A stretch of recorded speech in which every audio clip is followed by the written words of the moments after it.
So let's check. This should work now. Can you hear me? Hello, can you hear us?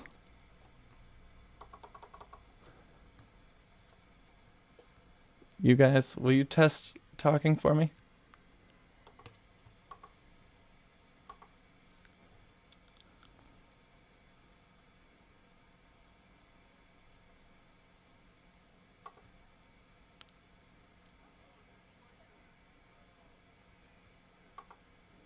That's great. Okay, so now that we figured that out, hello. Um,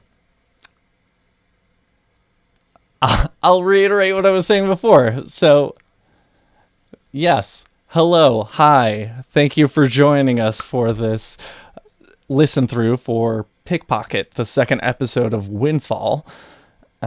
We It's been about a year since this episode came out originally, and I have not listened to it since that point.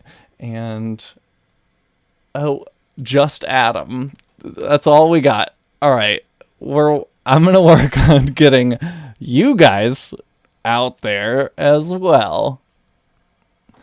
This is foolish. All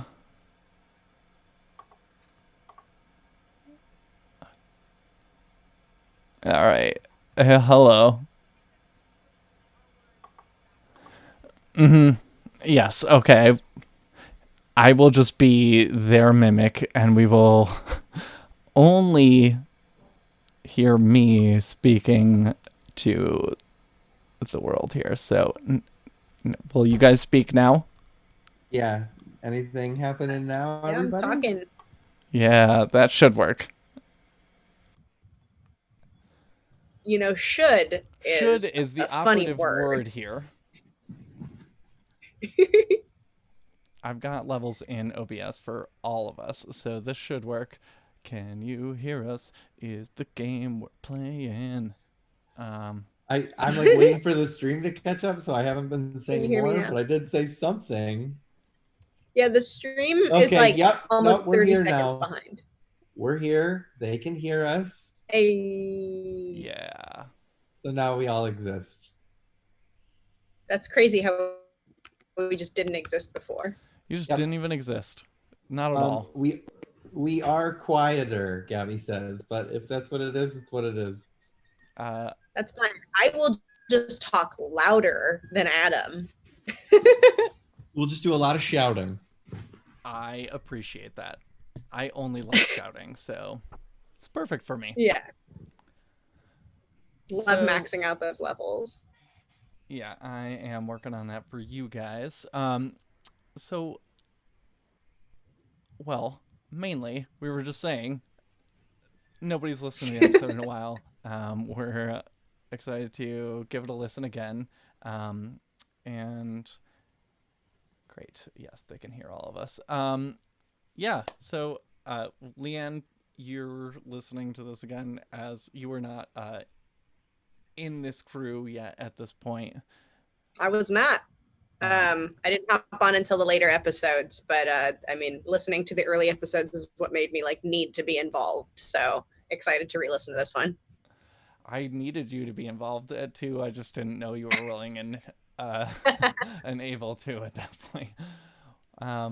So why don't we'll just jump into the re-listen, and I hope you all enjoy it, and we'll come back to you guys afterwards. Here we go.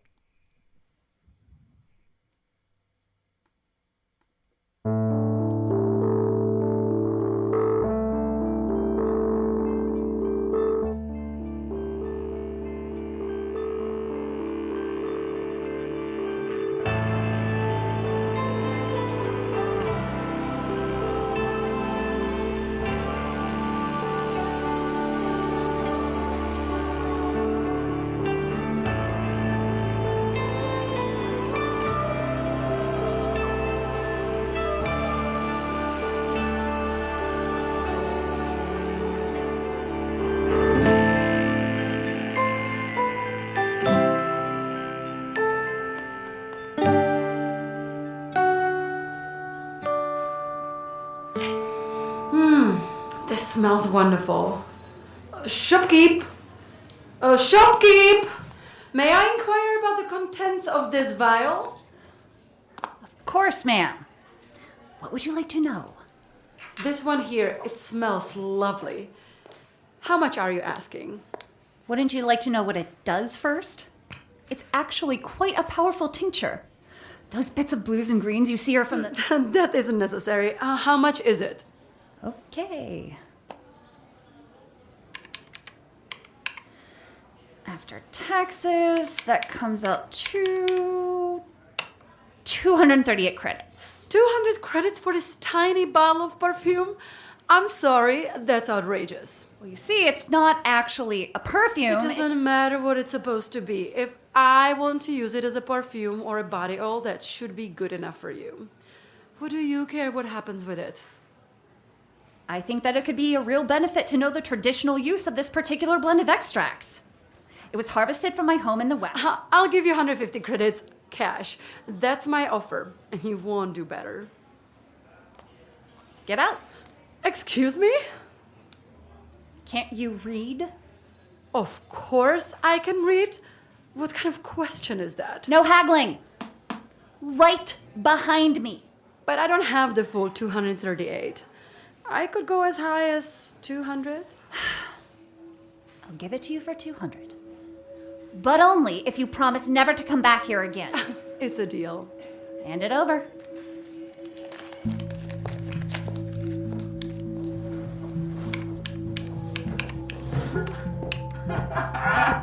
Making new friends, Helena. You heard that, Sylvie? 200 credits for some perfume. And what was it really? A potent mixture used in the Reaches as a sedative. We use it exclusively on livestock. Oh, why, it's strong enough to knock someone her size out for at least 6 hours. I'll pretend I didn't hear that. Are you gonna arrest me? For the life of me, I'll never understand how my best friend in the city is a member of the Wolf Pack. We're not all bad.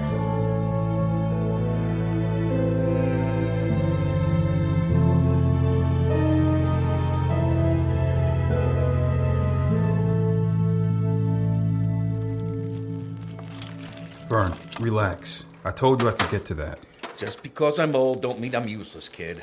Client asked for this fight tomorrow, and you're still over there working on the percolator order from last week. I know, but this is 98% finished, and what you're doing would only take me an hour or two. So what would you have me do? I can think of a million things. Call around to a few of our old regulars and see if there's anything they're looking to have scrapped or retrofitted. Count what little we have left in our reserves and try to figure out how much longer we can keep the lights on. I've had this shop open since before you were out of diapers, and nothing's gonna close until 100 years after I'm dead. I'm not so sure about that. Ah, Wanda, damn I it! told you to slow down, Vern. Would you stop mothering me, Shema? Wanda, I swear you're exactly like your aunt, pestering me like she always did. Did Miss Kay get her package after the two of you biting each other's heads off? Sure did. Was she able to pay? Boy, are you ever subtle, Shema. She was able to give us 3/4 today. Promised me she'd have the last bit in 2 weeks. And you actually left the comm filter with her before she paid in full? You know, I tried telling her no, not until we were paid, but this one was so eager to please them. How many times have I told you that we don't accept IOUs, Argus? She's been coming round my shop with repairs for a decade, Shema. She's good for it. Yeah, Shema, and she went to school with Dad. Hell, I was ready to tell her the rest of the bill was on me. Regular softy, this one. I wouldn't have any of that. Told her if the payment wasn't ready by next week, that I'd need collateral. Argus, I don't know if you looked around much lately, but nobody can afford to get by on IOUs anymore. Says who? I've been getting around in good faith my whole life. With all the tax hikes that come with Contact Day Festival every year, we're barely scraping by as it is. Uncle Vern? What the hell was that? Wanda damn festival. The fact that we're still paying more taxes year after year so them nosebleeds can worship their cloud princess is beyond me. Look, we don't have time or money to be complaining about this nonsense. And look what you did. I'll have to start this over from scratch now. Now it's time for you to relax, Shema. Contact Day isn't that bad, is it? Things are at least a little busier for everyone this time of year. Shut your mouth, you little shit. You have no idea what you're talking about. Could you two please try to act like the brothers that you are, just once? Take the rest of the day off, Vern. I'll handle this like I handle everything else. Oh, be my guest. I've got other things to worry about anyways. What was that about? Everything okay around here? Everything's fine, boys. Just, you know Vern hates it when I try to pick up any of his slack. I mean, he's getting a lot older. Have you talked to him about the three of us taking over? We get a lot more done without him being around, to be honest. No, he'd never go for that. You two take care of delivery and let me worry about the rest. Sure thing. And while you're at it, stop by a few of the regular spots and see if any of the nosebleeds dropped anything good down here again. Yeah. Their trash, our treasure, and all that. Mm-hmm. And Argus, I'm sorry if I sound harsh. It's just... Shema, don't worry about it. We'll catch you later. All right. I'll see you two at Gertie's for a drink. Yeah, of course. First round's on short stuff. What? You're good for it, chump.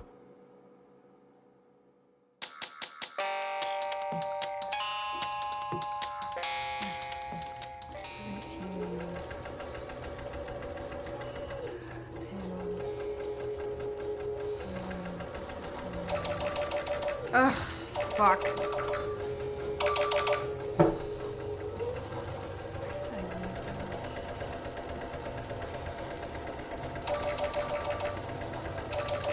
Wanda be damned.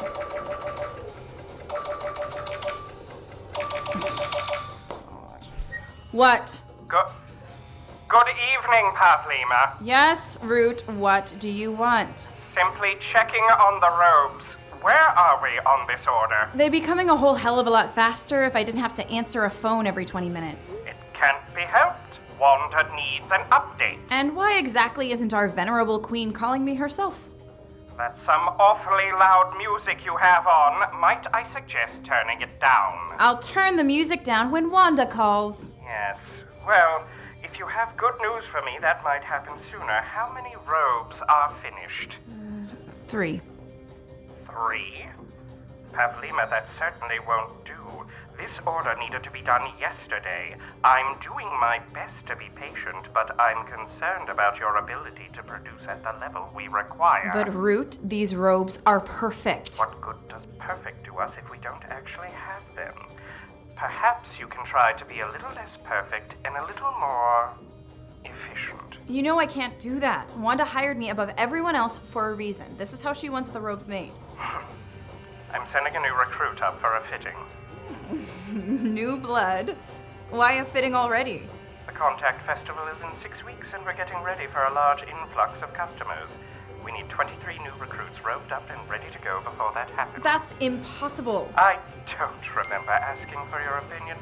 You will get it done. Ugh.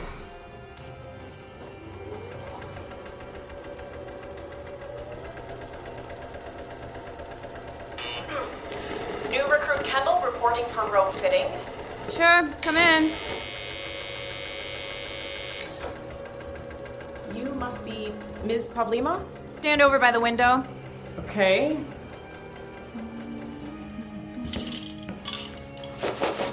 Here, let me get that for you. Don't bother. It can stay where it is. It's really not a problem. I said leave it, and while you're at it, disrobe.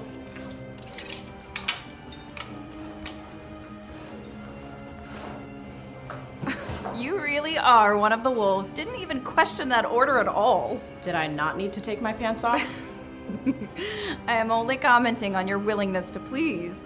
It seems to be a running trait with the latest batch of new recruits. I can't speak for the others, but as for myself, I'll do just about anything to get off the ground. Now, should I put my pants back on, or are you going to keep sizing me up? I seem to have found one with a tongue. I like that.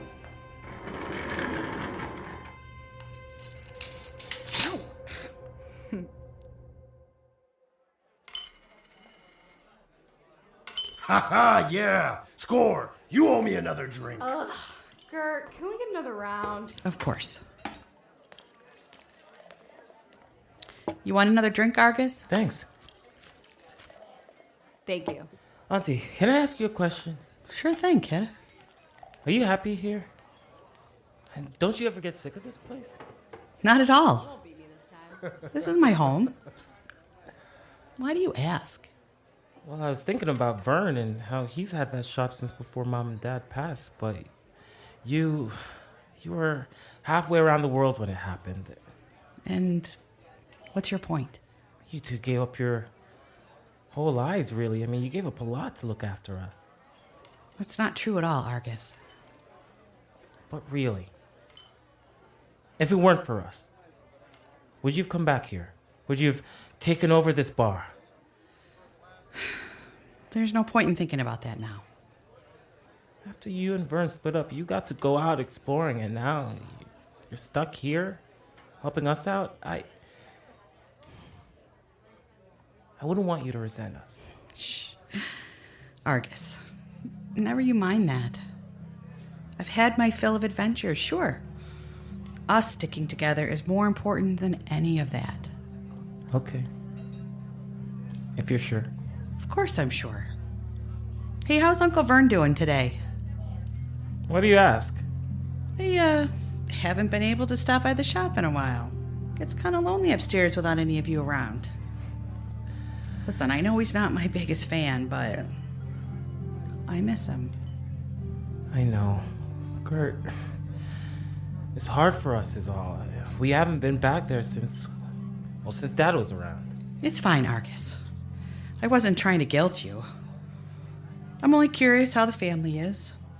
You know, this bar guarantees I can drink all day long, but it doesn't leave me much room for a social life. Woo, yeah! Hey, Helena, over here. Hey, Helena. I'm playing a game of quarters. Care to face me? I'm not looking to buy you any more rounds, Cass.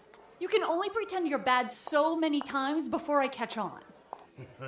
Hey, but it was worth a shot, right? Oh, Gertie. You know your way to a girl's heart. Don't get any funny ideas.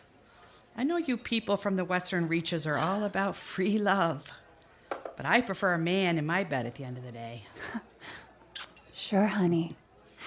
It's only because you don't know any better. Maybe so.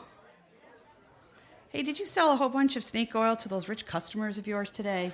You'd be surprised what a little bit of natural medicine can do for a person, especially when they don't know what it does. Oh, I wouldn't be that surprised. Yeah, I suppose you're right.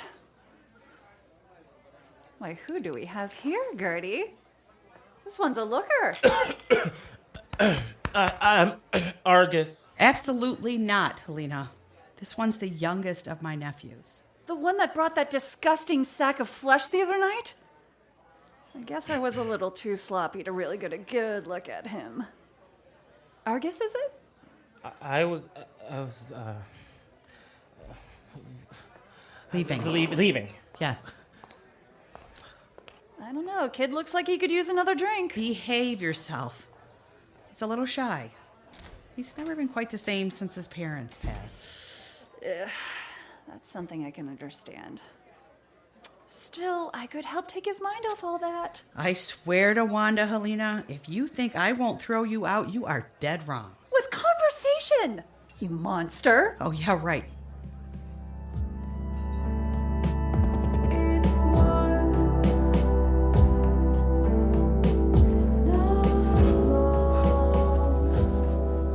Cold recruit. It's a little chilly in here. I wasn't expecting any visitors today. I run pretty hot most of the time. If we're almost done here, I'll just put some clothes back on. Just one more moment, please.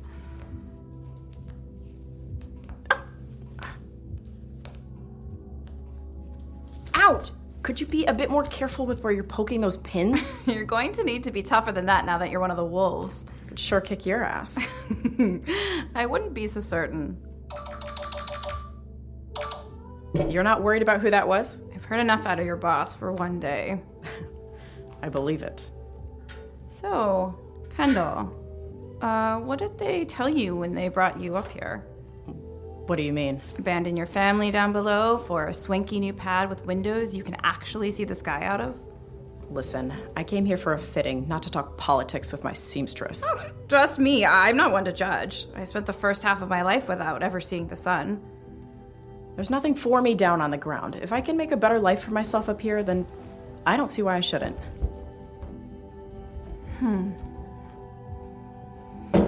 All set. Let me just get those pins out for you. How'd you know I'm a grounder? The diamond tattoo on your collarbone? I have one just like it. You know Isaac? Sure do. Since I was a little one. Was he ever... No. Whatever you were about to say, the answer's no. I thought so. So, Recruit, think I could take you out for a drink sometime? I'd like to hear more about your other tattoos. I'm not sure that would be appropriate. I didn't ask you if you thought it would be appropriate or not. I asked if you'd like it if I took you out. I could do tomorrow evening, but only if you don't keep me out late. I'll try my best.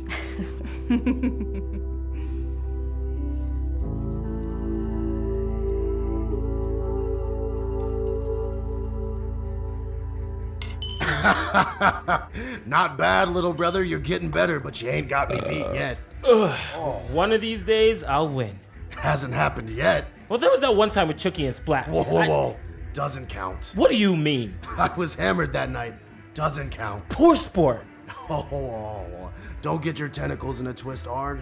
I'm only kidding. You're getting good. Thanks. Oh. Woo! I love this song. I know. Hey, Cass. Can I ask for your advice? Oh. How many times have I told you? I don't want to hear about you trying to sleep with someone. No. It's not like that. Or, well, I mean, I guess kind of. But seriously. All right, shoot. Helena. Oh, not this again. No, but like, how can I even speak to her? Every time she's around, I just shut down and get all awkward. Shh, okay. Since confidence is not your strong suit, my tried and true pickup lines are out of the question. Have you said anything to her at all? No. Well, I can barely remember my own name whenever she's around. Oh, I've got it. She's half in the bag right now. See that pouch on her belt? Yeah, she's always got that. I want you to walk up by her, order me a drink, and pocket it on your way back. What? That seems like you'll do the opposite, Cass. No, I'm serious. Think about it. You take it from her now, and the next time you see her, you tell her you found it on the ground after closing. Oh. So she'd be happy I stole her things. You idiot. No, you don't tell her you stole it. You just give it back to her. Swear, she'll melt like butter. She'll owe you after that. I'm not so sure about it. Foolproof. I promise, foolproof. All right. Super cute. And I made the most vile smelling perfume. Oh God, don't bring it in here, okay? Oh, no, I won't, but I'm gonna charge $200 for it. And I guarantee someone from up there is gonna buy it, and I'm gonna have They're a bunch of fools. line sticker. Hey, kid, what do you need? Another round. Cass beat me in quarters again. This one's on me. Sure thing, Argus. You gotta stop playing with him. He's a ringer, I swear. Yeah, for sure. All right, Gertie. I gotta wake up early tomorrow. We all settled? Yeah, last one's on me. But bring me a bit more of that cream tomorrow, huh? You got it. Oh, sure you don't want to stick around for another game, Alina? Not in your life, Cass. You're buying my drink next time, whether you like it or not.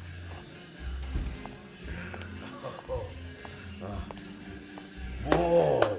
I can't believe you had the stones to do that. You told me it was a good idea. I can't remember the last time you told me I had a good idea. You have a point.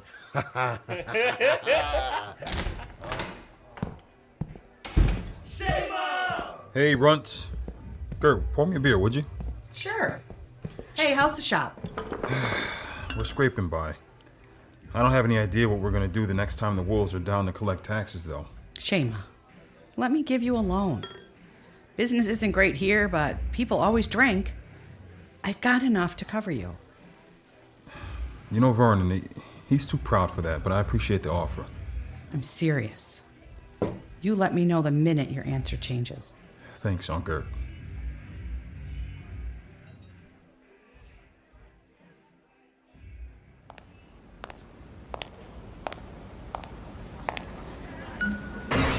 Please stand in the middle of the lift, feet shoulder width apart, with your hands at your sides.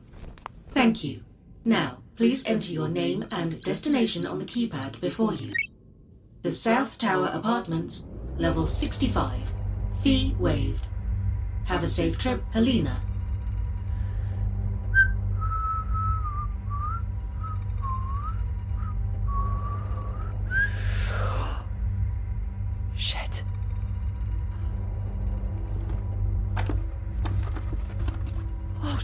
Shit. Shit.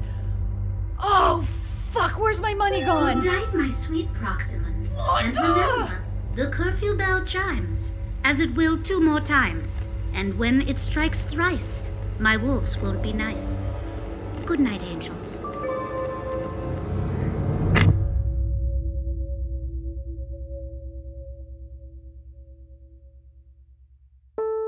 Windfall is a Rogue Dialogue production.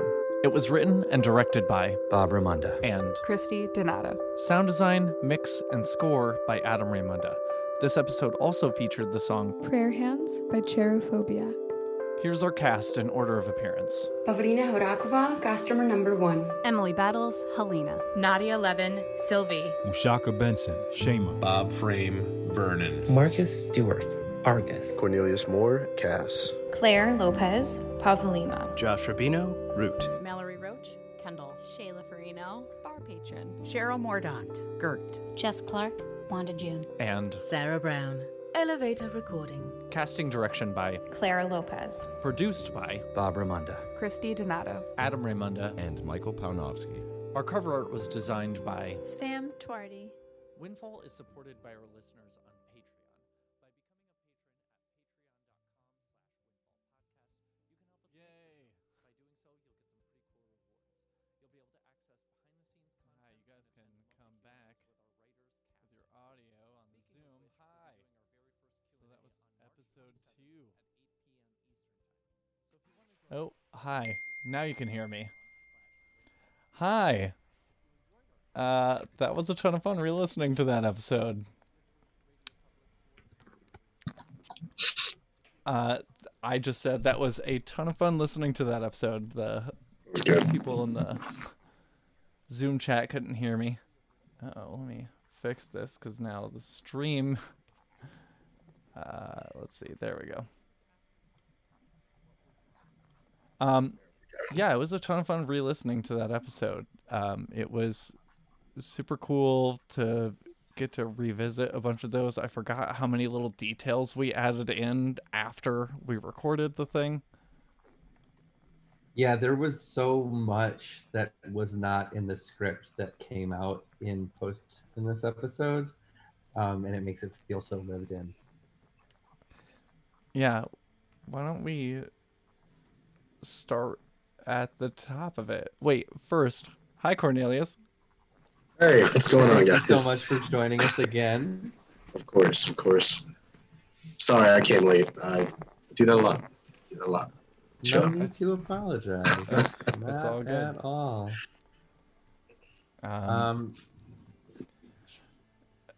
Yeah, I think we ended up doing so much in post on this episode to make it sound believable.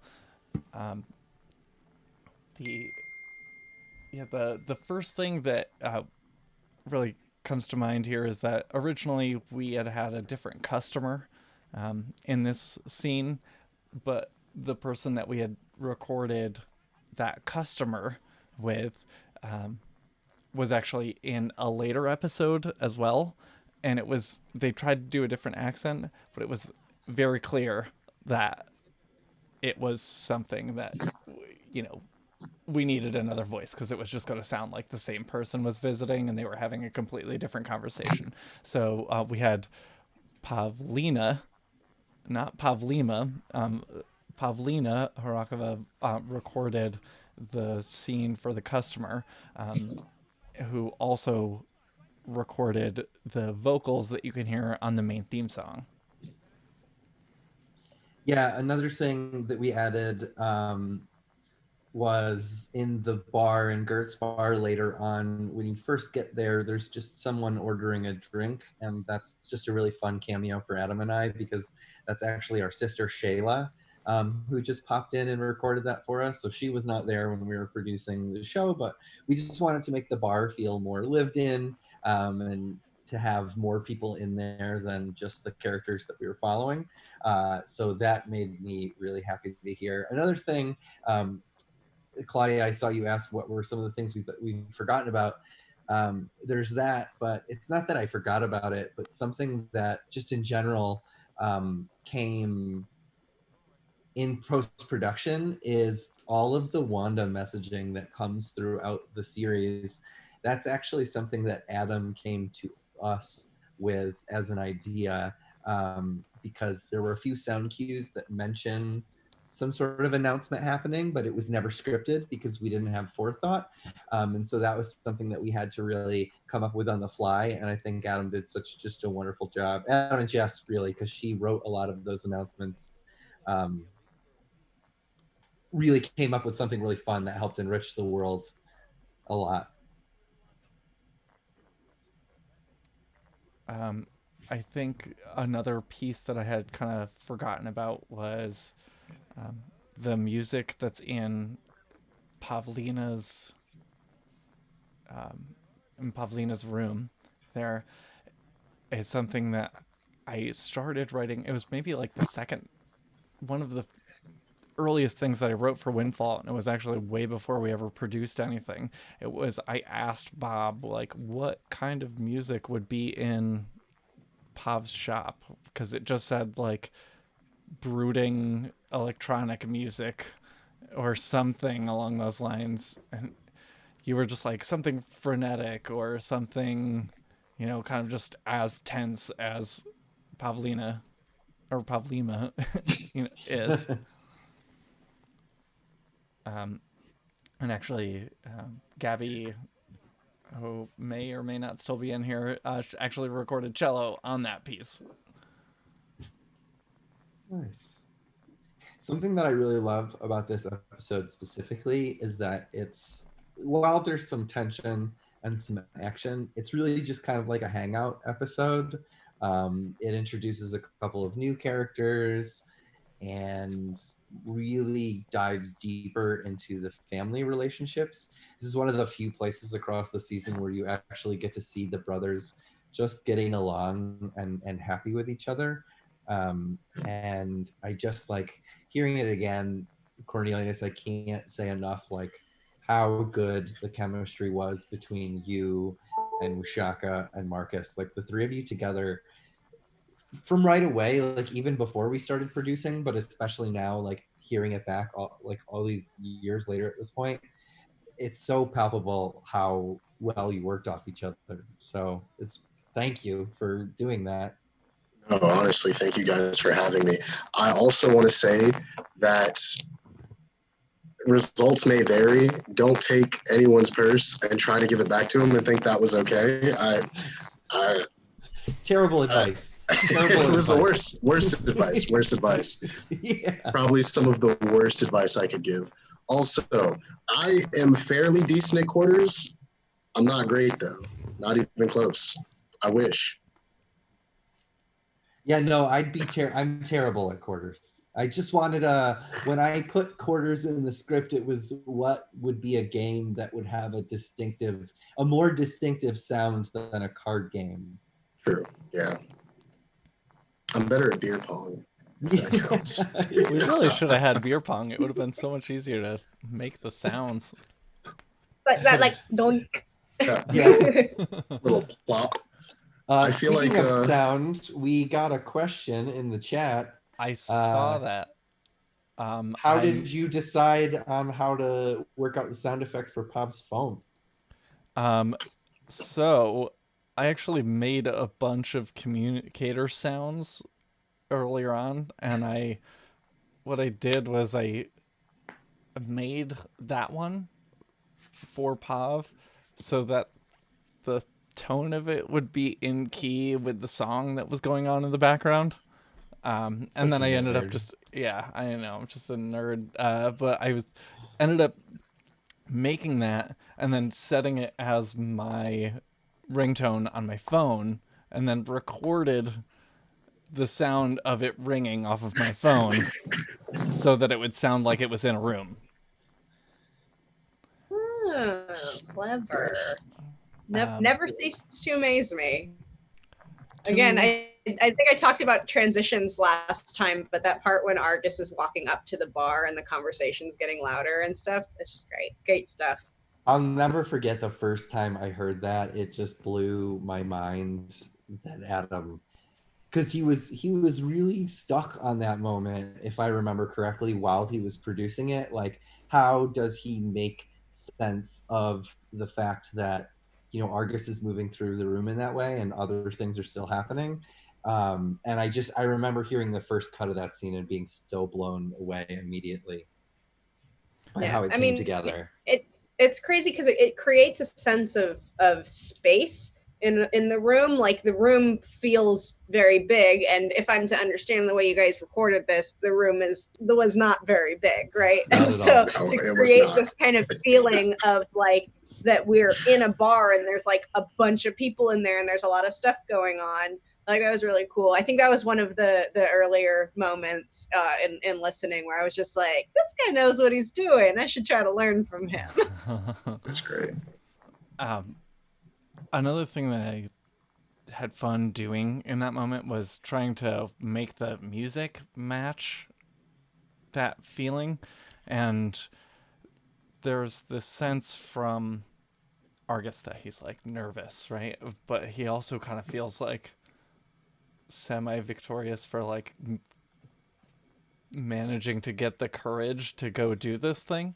So something that happens is that we put it in the chat, but wait, first, hi to Rufio, Bob's cat, which is just a he plus has cat insisted on joining with us. So I saw that and I was like, I have to pay attention, but kitty.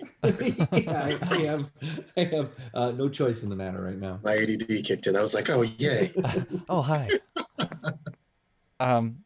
So what I ended up doing with that music was, the song is from a solo project thing that I had that I ended up recruiting some people to help me out with, but I wrote the song Judge of My Enemies, and I used that as the diegetic music that's happening in the background. But then I sort of did this orchestral scoring thing underneath it with the melody to put in like over top of the diegetic music, so that it's like Argus like almost making the moment more serious for himself. And as soon as he gets to Gert, you know, and Helena, and they say something to him, that like breaks out and like it goes back to just the diegetic music. So that was a fun little way to try to explore mixing the two, the music that's happening in the room and the music that, you know, the audience is supposed to hear, or I guess in this case Argus is hearing.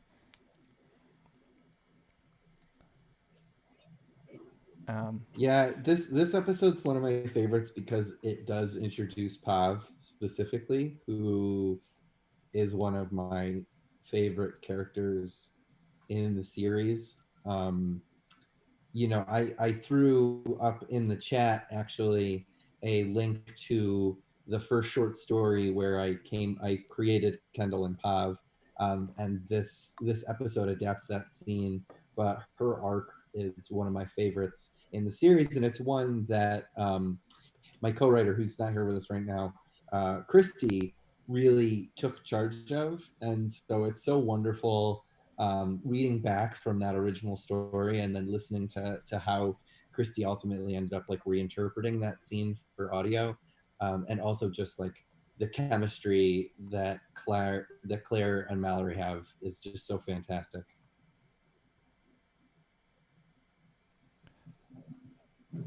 I also love that we get to get the introduction of Sylvie as well here, and making the Wolfpack helmet sound was a sort of struggle. Part of me wishes that I had explored a little bit more with that, just because there's like additional fun things that I could do. But I think it's just a fun little thing to separate the Wolfpack out. You know, when they're around, you can try to, you know, maybe see that they're, you know, suited up in some way. Yeah, you made them feel like our stormtroopers, which is always how I sort of envision. I was literally thinking that same thing, and I didn't want to say it, I didn't want to be that guy that was like, oh, Star Wars reference. But yeah, I was thinking the same I mean, that's I'm not gonna to pretend that my influences aren't the influences that I have. That's absolutely like how I envision them, except instead of in this like white, very sterile armor, they're these cloaked, robed figures that I see as having these hoods up. I didn't originally envision them as having helmets, but I really loved the idea when Adam came to me about wanting to differentiate them in that way, because obviously, you know that they have these robes because you know that that's Pav's job and it's introduced in that way. But wanting to set those characters apart in a way that the audience could interact with, that isn't just straight description. I thought it was a really inventive way to take that character, like that set of characters. So I know you might wish that you had played with it more, but I'm still really happy with how it came out personally. And I mean, in terms of just not only differentiating them like audio wise, but the idea of, when we hear that, we picture the covered face of some kind, and whether it's just like a partial face mask or a full face mask or a full helmet or whatever, like it does help with this kind of this authoritarian like picture in your head of like when you can't see the person who's oppressing you, right? Like it's that much scarier. They're kind of this unidentifiable mass of just like scary people. Exactly. And so it's like, exactly. They're just like this amorphous mass of oppression. Exactly, in that way. And then it helps separate Sylvie out so much more too, because of the occasional times when, she pops her helmet off and talks like a regular person. I don't think she did that in this episode. And you get spoilers.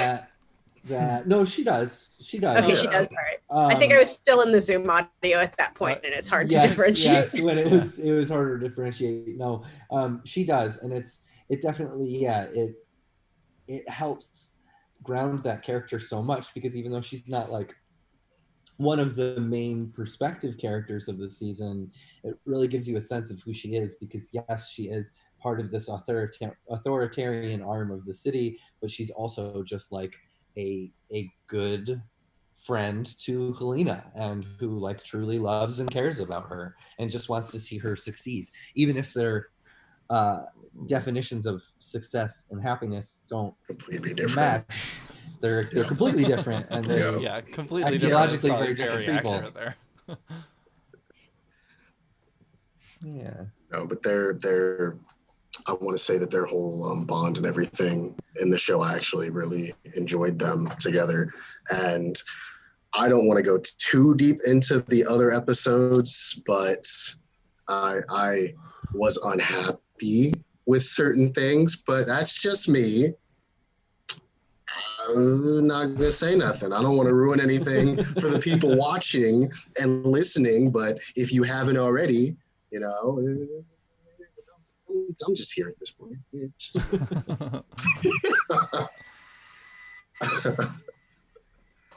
Oh man. I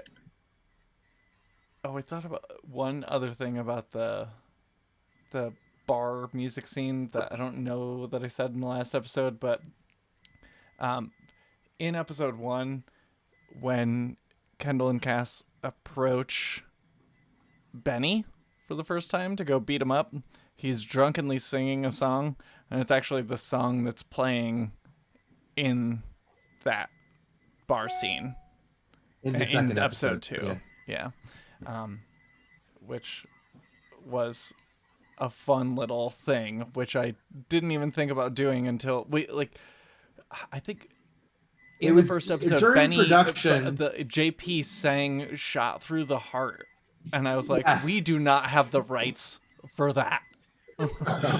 We cannot use that song, but it's it's our fault, because, and I'm not saying you, it's Christy and I's fault, because in the script it just says, Benny approaches singing drunkenly, and so what's JP gonna do? Just start ad-libbing lyrics for us? No, we had to do something for him. So I do love that a take of that scene does exist with "Shot Through the Heart."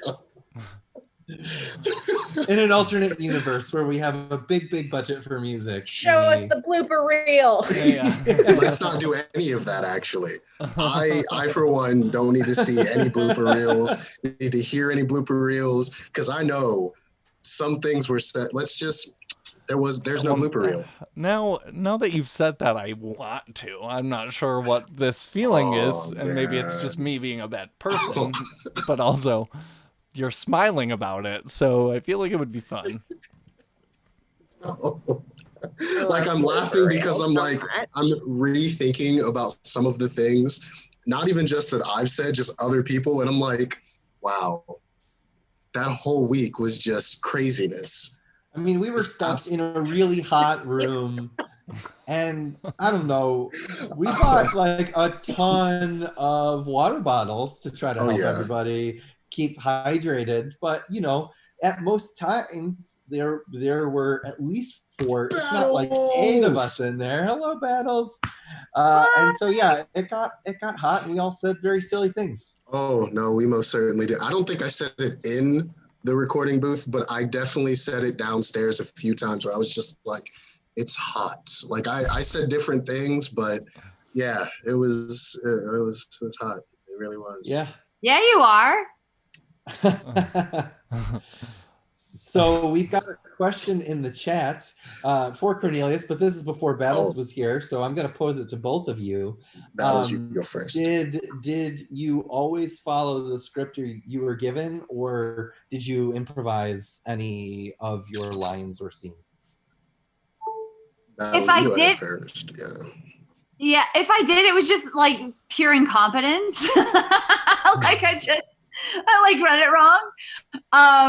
But I'm not blowing smoke up anyone's ass, but truly, like, it was so well written that nothing, like, I couldn't make it better. You know what I mean? Like, everything was just like really laid out for you as an actor.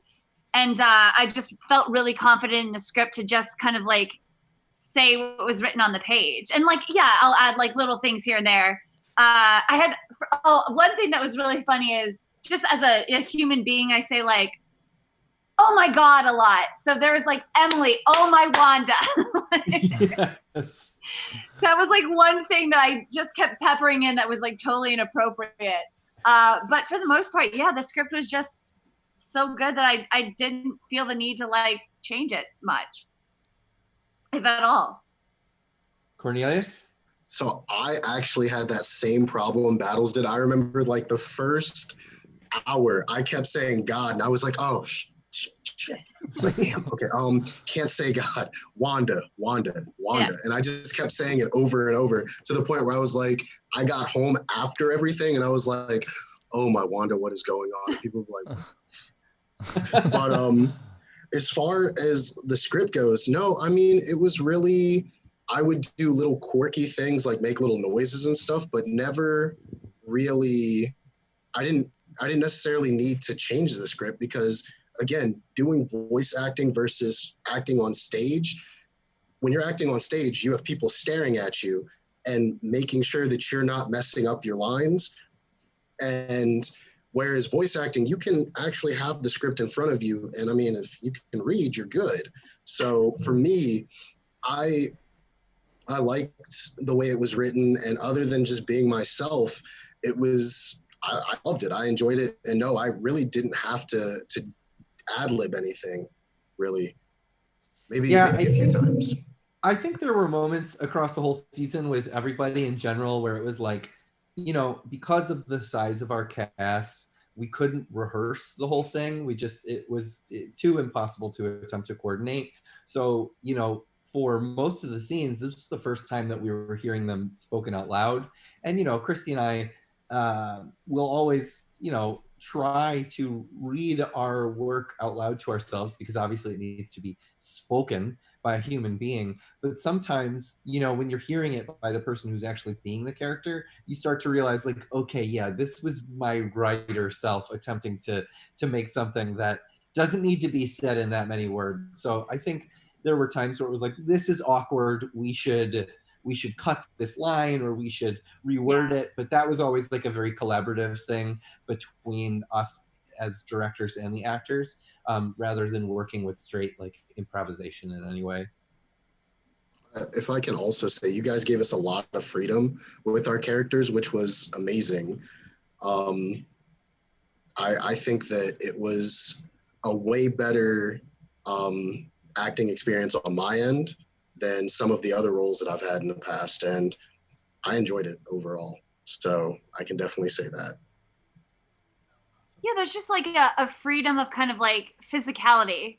I think this is kind of like addressed last time, and like, granted, this is kind of like the perspective of being a woman, but like, there's no artifice that you have to be pretty or like, you know what I mean? Like, you're just like standing in front of a microphone, like whatever your body does is valid, whatever your face does is valid. And there's like a fuck all kind of freedom that, you know, you can show up like in your pajamas and still give like, you know, yeah, you can give the performance of a lifetime and it's no less valid. So it's such a unique, freeing format and genre, I think, that, you know, as an actor, it's just like, oh, fuck yeah, anything goes, you know, just literally anything goes. If you can imagine it, like, that's part of the world. That just reminds me of the photos that we took. Oh, just stop. You need to.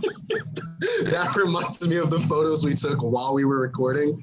I remember your face, and you're just like, it was great. I mean, Battles, I mean, I couldn't see anyone in the role of Felina other than Battles. It's like that role was built for her, and it's an intense role.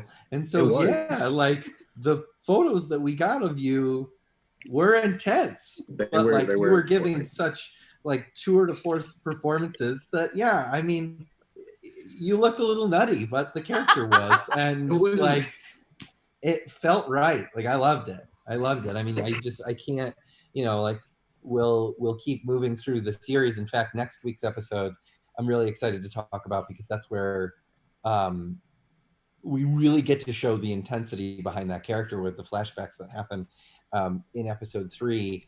And I just like can't speak highly enough of you as a performer and a collaborator in that character specifically. I adore her. I absolutely like Stan Helena. Like, I adore this person. It's just so rare that you get to play a character like that you would make for yourself. You know what I mean? Like, I just felt such a connection to her, and I get her on all levels. And if I had the talent to sit down and write like, what's my dream role? Like, it would probably come out very similar to her. So thank you. It was a role of a lifetime. And I don't mean that like with any sort of, you know, I mean that sincerely. That makes me so happy. Yeah, me too, very much. Are there any Twitter questions? Oh yes, let's consult the fan. Let me look at the tweeters.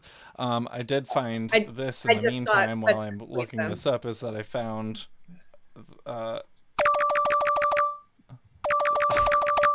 message. the isolated calm sound. Root is calling. Yeah, Root is calling. That's the only person. Yeah, nobody wants that call. Don't pick up. Yeah, Root sucks. Root absolutely sucks. That's definitely Josh reinforced for me. If you've learned anything from Windfall, spread the word. That Root sucks. I don't think we have any more questions. I think we're coming up on 9 o'clock. Does anybody else have anything particular that they want to say? I am so excited and prepped for season 2. It's not even funny. Does that count? It'll be a little while till you guys are allowed to cram in a small room again. Yeah. I don't know when it's gonna be, but I'm very excited for when the day does come. I am too. Yeah, I think that's all I've got. Yeah, because we covered those Wanda messages too, which was a definitely a big addition and like a nice way to actually end this episode. It kind of felt like we kind of use those to solve problems in the story sometimes, where we're like, this doesn't quite like have an ending, you know. And so using these moments where it's like kind of brought in sort of that dystopian menace that was happening, which yeah, it helped us where we didn't write cliffhangers. It helps us fix that. And also, I mean, there were moments where we didn't talk about this last week, but like the newscast in the beginning wasn't written until post-production. It was just sort of couched in the sound design that a newscast would be playing, and we used that to solve problems because we realized we had never really communicated across the season that the show takes place on another planet, on Proxima. These are not human characters, and so we did a lot of problem solving in post with the little extra little bits that we added like that. So I'm glad that we did. I do think that those different announcements, both by Wanda and like the newscasting and stuff like that, it definitely helped build up to to Contact Day. Like throughout the season, it was kind of like, oh, it's getting closer. It's getting closer. And I think the whole time, shit's going to go down, right? Like something bad is going to happen on Contact Day, right? You don't know what it is, but it's like, as these messages keep dropping in, you're like, it's getting closer. No. Yeah. Well, it also ties back to the trailer too, which I always thought was kind of purposeful. There was always just like that kind of like, that was the thread that you can kind of like tie in throughout the story. And it just kind of like anchors you. So you hear that from day one, and that's sort of like, you're familiar. Okay, this is like where we are in the overarching like id of everything. So I mean, kudos. I thought that was kind of like something that was done like very mindfully. The trailer was written after everything. What? The trailer was written way, way late in the game when Adam just had an idea of how we could make an interesting trailer for the show that wasn't just a bunch of mashed together clips. That was a bunch of mashed together clips, but that had a frame around it. Yeah. And but then that frame was so like multi-purposeful. It suited like the entire first It really first did. season. I can tell you a lot of my friends and family, after listening to the trailer, were really intrigued. And that was before anything came out. And I think for the first 2 or 3 weeks that the trailer dropped, a lot of people were like, hey, what's happening? Hey, when is this coming out? Hey, are there more episodes? And I was just like, yes. Like, I was okay. I really didn't know what to say. I was like, I'm just here, man. I'm just as soon as I get it, I'll give it to you, pretty much. But it was the trailer even for me, after listening to the trailer, I was like, I cannot wait to hear what the final product is. I was so excited. So the trailer was amazingly done. Yes. The trailer. Oh, go ahead, Leanne. No, I was going to say there's a question in the chat. Oh, yeah. So season 2, we have about half of the cast decided on. We've given offers to about half the cast that has auditioned, that we had up in a casting call. And we're very close to a final draft of the whole season. But because of the way that we produce, which is in a studio with everyone together, we're not like a lot of other shows in the community that are working with actors that have their own remote rigs. So unfortunately, while certainly not everyone, I'm not going to speak for everyone, but a lot of people may have more time on their hands to move forward in that way. Not everybody has that equipment. So we're really in a place where we also, the other thing is that we really want to pay everyone for their time.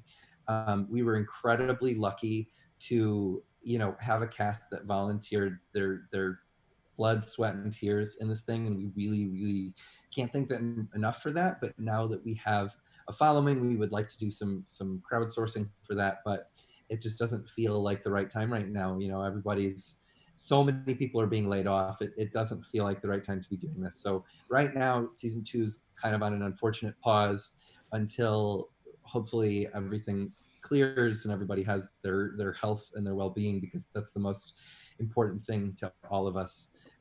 So, right now we don't have a whole lot of updates other than a lot of work has been done, and whenever it does come, I'm really excited because I think it's going to be really special. But it's going to be a lot farther away than I hoped. But I think it's going to be bigger and better than season 1 in every way. So I think it's going to be a wonderful experience no matter how long it takes. I'm excited. Good things come to those who wait, right? Very, very true. Very true. Was that the question? Was it the question about season 2? Yeah. How's the season 2 progress going? Yeah. It's taken quite some time, and we're kind of figuring it out and figuring out the best way to go about it, and have some ideas, and we will get there. It's definitely taking time. And now I don't even know. I have to think about what we would do for a season 2 trailer again. He's already on the season 2 trailer. He's like, I'm ready. Well, I'm just prepared this time, because last time I was like, what are we gonna do? And then, unfortunately, but also in a strange way, not luckily for us, but the president decided to use the presidential address to the nation in a extremely irresponsible way, to talk about his border wall. And I was like, wow, this is super dystopian, isn't it? And then I was like, oh, we're making that right now, right?